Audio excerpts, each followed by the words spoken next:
नमस्कार प्रणाम, हम ऑफिशियल बिल्लू थोड़ा सबके लिए फिर से कॉमेडी वीडियो लेके आ रही है। तो कान में फोन लगा के वीडियो स्टार्ट करी। वीडियो सिर्फ एंटरटेनमेंट खातिर बनावल गया है, तो अपन दिल पर नहीं लो। अरे गोले गोले कमर, अरे बेटी चोद बानर, कमर गोल है तो कमर के ऊपर जो दूगो लटकल है वो कुछ लंबा है रे। लाले लाले घघरी, ए बेटी चोद के छौड़ा, लाल घंगरी की बुल्लू रे, हमरा गांव मारल करे।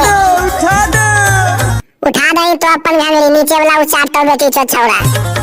यूपी बिहार, ये बिहार में एकरा घोड़ी बना के पेलवी की रे बेटी चोद छौड़ा सा। आरा छपरा के, आरा छपरा में पेलवी तो हमरो पेले बना लियो। सुना नहीं बाबा चोदी की सुनई नहीं।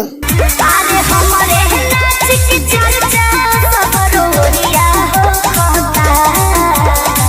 तोरा नाच के चर्चा में गे बाबा चोदी, पेले के चर्चा सगरे गांव में चल रहल।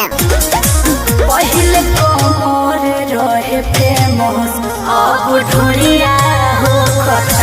एगे बाबा चोदी आल बाल बकरी तो कुत्ते से गान मारवा दो, समझ नहीं। कमर रहे फेमस, अब ढोलिया होता।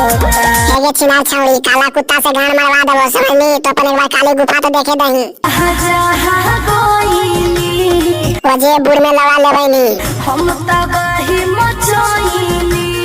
तो तबाही नहीं मचबैनी बल्कि छौड़ा सबसे मुठ मरवा देनी सबके। केहू के डार्लिंग, केहू के सोना, केहू के जान भइनी। तो एगे बाबा चोदी केकरो लिए कुछ बन जो, हमरा लिए तो छिनारे रहनी, समझ नहीं। अरे तू ही बाड़ू जिलावा में एक गो पीस। ई छिनार चोदी के बुढ़िया में हीरा मोती लगल है, जे पूरा जिला में के पीस होई। पहिले कमर रहे फेमस, अब ढोलिया होता। तो अपन बुढ़िया देखान दही, वो फेमस हो जेतो पूरे। हर डोरिया होता। पहिले कमर रहे फेमस, अब ढोलिया होता।